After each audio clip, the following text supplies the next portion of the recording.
Welcome to another episode of Real, Raw and Authentic. Today is a solo edition, and this one is for all the ladies out there. Yes, sorry guys, but today we're going deep into something I see over and over again in women. The strong ones, the independent ones, the ones who say, I'm fine, I just need some space. I'm talking about women who look composed when stress hits, but actually disappear and isolate. They isolate, they shut down, they go quiet, they handle it all alone. They cancel plans last minute and tell themselves they're just tired. They don't text back for days and call it, I need space. They avoid difficult conversations and actually label it as maturity. And they feel relief when plans fall through. But the problem is the shame and the guilt that hits them later. And from the outside, the problem is that looks so mature, regulated, even admirable. And some people might call it even strong. But the problem is,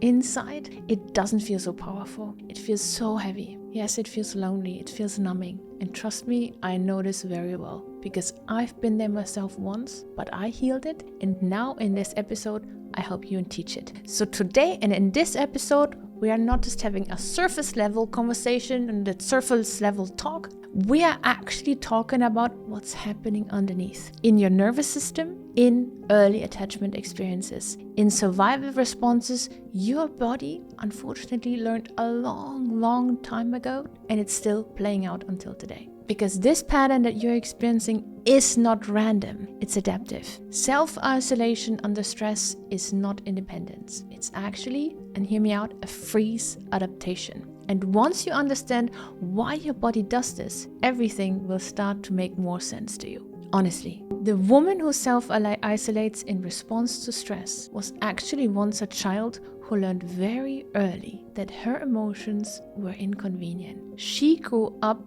with emotional neglect. So when she was overwhelmed, there was no one steady enough to sit with her, no one to help her organize what back then felt really chaotic inside, no one to co-regulate her nervous system. So her distress was dismissed, minimized, maybe even ignored or punished. So what happens then? Her body learns something very specific, because reaching out does not equal safety. Reaching out actually equals disappointment, shame, or even worse, abandonment. So she adapted. Her nervous system adapted to survival and actually threw her into survival mode. Instead of moving towards connection, when she felt stress, she actually moved inward. Her nervous system wired for self-containment and protection. And now as an adult, when stress rises, her body doesn't mobilize and seek support and ask for help. It actually automatically drops into freeze.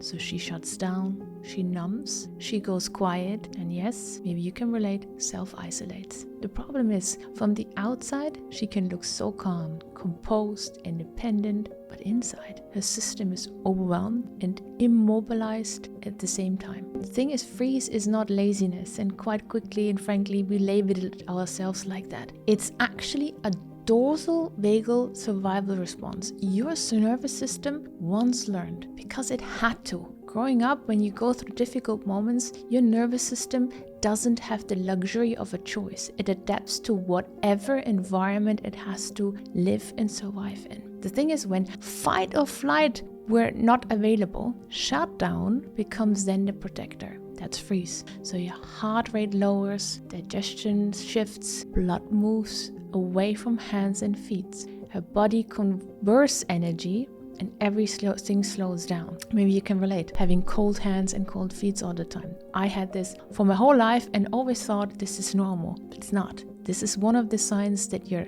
body is stuck in freeze. But this is something important now.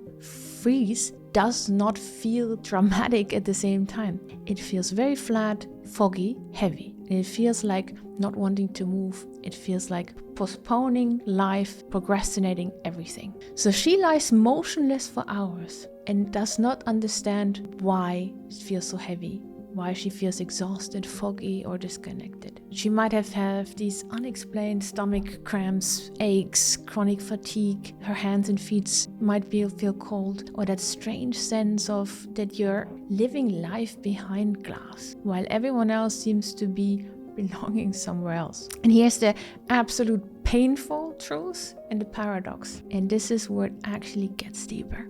Because she had to regulate alone for so long, proximity now activates her attachment wiring. Her nervous system equates closeness with unpredictability. Emotional intimacy actually does intimidate her feeling so much that if she feels exposed and therefore unsafe, and fear is created in your nervous system. So when someone now moves, for example, closer emotionally to her system and nervous system doesn't relax. It gets so scared, braces, prepares, and maybe you notice that you even want to run away. The problem is, deep to the core, it also creates thought patterns that you might notice, for example, in dating. This is not my person, boring, I don't like them, it's too good to be true. All of those ways of thinking come from freeze and a nervous system being stuck in it. And that's why she can be fine alone, but dysregulated in potential connection. So when she feels not alone, she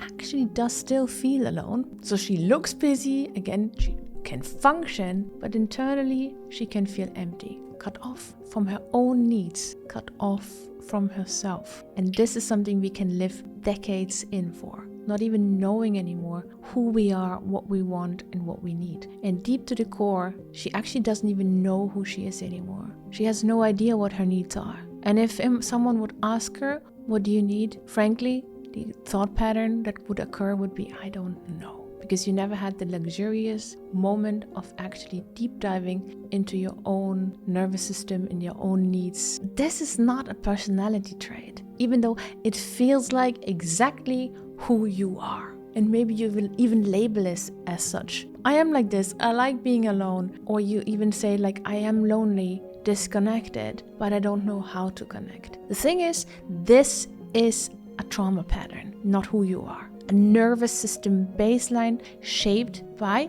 emotional neglect, for example. A system that never fully learned that connection can actually be safe. And by the way, this is actually exactly what I teach inside my Phoenix program. You will find more in the show notes below. Because the work is not just try harder and just go socialize more, connect, find love. Work is actually teaching your body slowly and consistently and repetitively that this is safe to come back online, that co-regulation is not a threat, that you can actually stay present without having to disappear, that you can feel your needs, that you can express your needs, and that it's safe to express them to others. Because again, somewhere in your life, you have learned and your system has learned it's not safe, so it learned to shut down. Teaching your nervous system a new language, the language of love, compassion, steadiness, and safety. And let me give you right now a practice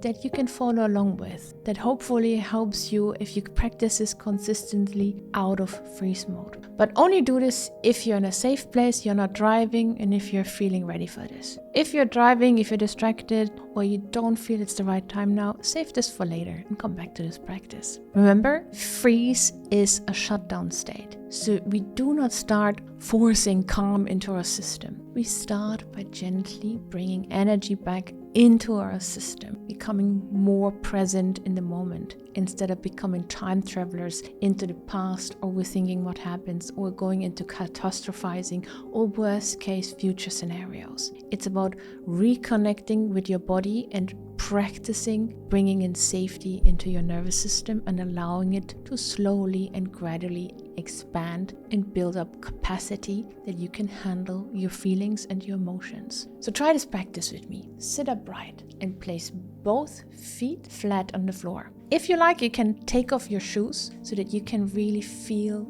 the surface underneath your feet. Press your feet down slightly so you can feel the contact with the ground. And notice first the pressure. Try to bring your focus onto your feet. And now take a slow inhale through your nose for 4 seconds.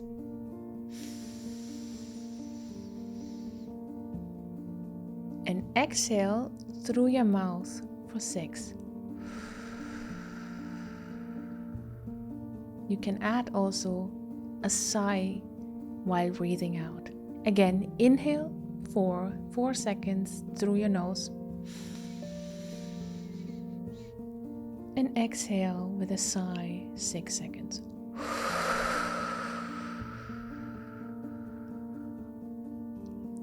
Again, try it again with me. Inhale, 1, 2, 3, 4. And exhale with a sigh. 1, 2, 3, 4, 5, 6. Very good. Longer exhale signals safety in your nervous system. So we extend that slightly. Now rub your hands together for 10-15 seconds. Create a bit of friction, a bit of warmth between your fingers. This simulates sensory input and helps you to shift out of shutdown and brings you more to the present moment. Once you've done this, then place your hands on your chest.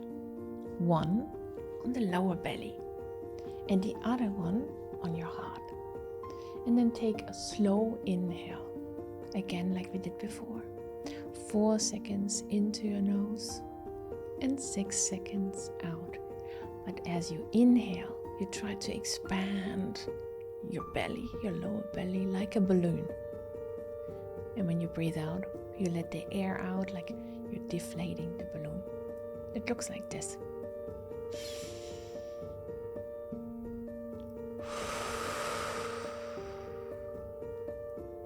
Use your hand to use with a little bit of pressure when you breathe out, like you would deflate the balloon.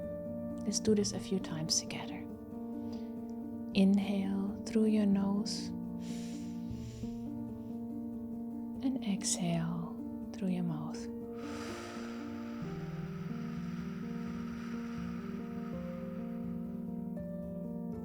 And again, inhale into your nose. Make that belly big. And exhale for 6 seconds.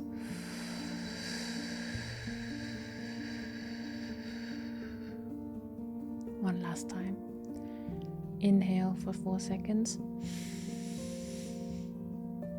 And exhale and press in to your belly a bit.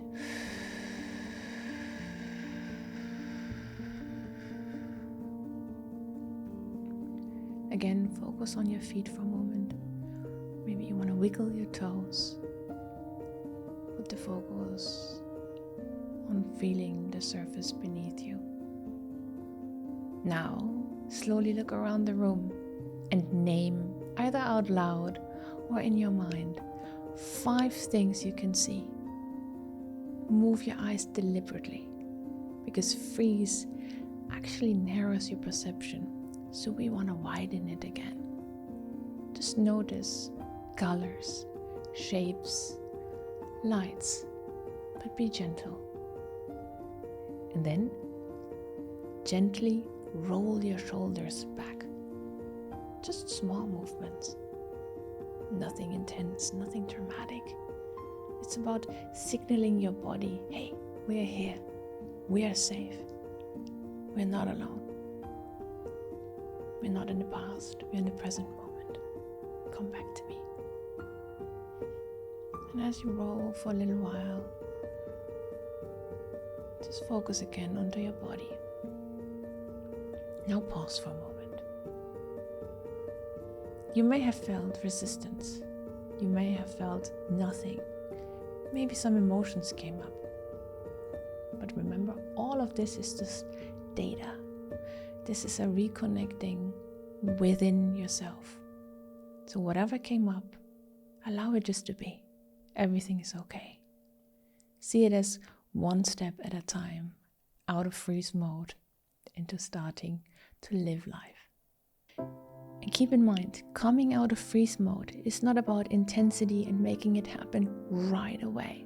This practice is all about consistency and replaying this every day and doing this work every day consistently for 2 to 3 minutes. It's about gentle and repeated signals into your nervous system that safety and movement and feeling your feelings is nothing scary, nothing to terrify or overload your system.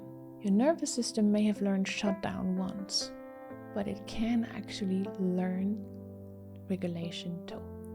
That can happen at any time in your life, and that's the beautiful news. but not through pressure, not through thinking your way out of it, but slowly knowing the practices that help you to expand yourself from within. So this was a small embodied experience to help you teach your body something new. And if this resonated with you and you recognize yourself in the pattern of isolation, or you might feel that heaviness, or that you're suffering in silence, maybe you should check out also my Phoenix program, because that's where we don't just intellectualize healing, we are actually doing the work. And the thing is, you don't have to do it all alone, even though you might think you do. Maybe you're delaying your healing journey for another time. But why wait? You're worth it. If you want to know more about Phoenix, check out the show notes below. Because healing and stepping out of freeze mode is not about becoming more social or more presentable to the outside. It's about becoming more present, more connected, more self-loving, and more safe from within. To feel eventually more alive and safe within your own body, but also within the world that you're living in. This is Real, Raw, and Authentic, the podcast. And if you found this episode helpful, please hit the like button and don't forget to subscribe to get more episodes like this one. Oh, and please share this with someone who you think would need this. And remember, your nervous system is far more capable of change than you actually think. See you in the next episode of Real, Raw, and Authentic.